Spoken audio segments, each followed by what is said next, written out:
स्वागत है दोस्तों आपका हमारे चैनल में। आज हम जानेंगे कि देव उठनी एकादशी कब है, पारण कब है और कैसे करें, सुमुहूर्त, पूजा विधि और पूजा सामग्री।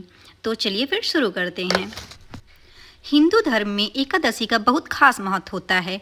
हर महीने 2 बार आने वाली यह तिथि भगवान विष्णु को समर्पित होती है। कार्तिक माह की शुक्ल पक्ष की एकादशी को देव उठनी एकादशी, देव प्रबोधिनी एकादशी या देव उत्थान एकादशी कहा जाता है।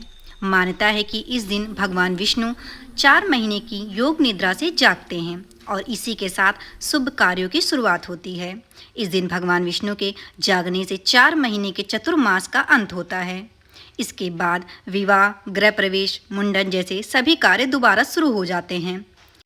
ऐसा माना जाता है कि इस दिन व्रत रखने और भगवान विष्णु का ध्यान करने से पापों का नाश होता है और जीवन में सुख, समृद्धि और शांति आती है। देव उठनी एकादशी पर तुलसी विवाह का आयोजन करने से घर में सौभाग्य और समृद्धि आती है।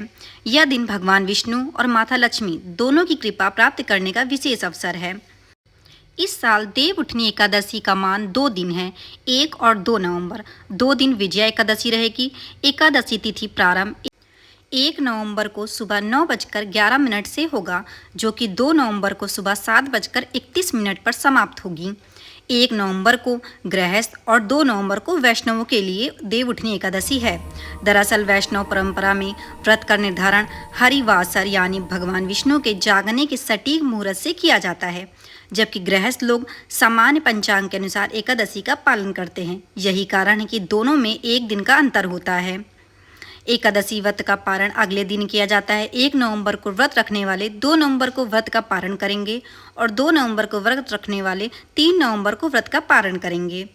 2 नवंबर को पारण व्रत तोड़ने का समय 1:11 से 3:23 तक है। पारण तिथि के दिन हरिवासर समाप्त होने का समय 12:55 पर है। 3 नवंबर को गौड़ एकादशी के लिए पारण समय 6:34 से 8:46 पर होगा। पारण के दिन द्वादशी सूर्योदय से पहले समाप्त हो जाएगी। चलिए अब बात करते हैं कि पूजा कैसे करनी है। तो पूजा विधि यह है कि सबसे पहले आपको सुबह जल्दी उठकर स्नान कर घर की साफ सफाई करें। घर के मंदिर में दीप जलाएं और भगवान विष्णु का जल, दूध और गंगा जल से अभिषेक करें। भगवान विष्णु को पीले फूल, तुलसी दल और चंदन अर्पित करें। भक्त इस दिन व्रत रखते हैं और पूरे दिन भक्ति में समय बिताते हैं। देव उठनी एकादशी पर तुलसी विवाह का विशेष महत्व होता है। इस दिन भगवान विष्णु के शालिग्राम रूप और माता तुलसी का विवाह किया जाता है। पूजा के अंत में भगवान विष्णु और माता लक्ष्मी की आरती करें, उन्हें सात्विक भोजन लगाएं। भगवान विष्णु को बिना तुलसी के भोग अर्पित नहीं किया जाता।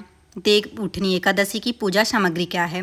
तो देव उठनी एकादशी की पूजा सामग्री में आपको सबसे पहले पुष्प, पीला पुष्प, नारियल, सुपारी, फल, लौंग, धूप बत्ती, दीपक, घी, पंचामृत, अक्षत, तुलसी पत्ते, चंदन, मिठाई, मूली, शकरकंद, सिंघाड़ा, आंवला, बेल या अमरूद या फिर जो भी वहाँ पर मौसमी फल आपके पास उपलब्ध है वो आप यहाँ पर भगवान विष्णु को अर्पित कर सकते हैं।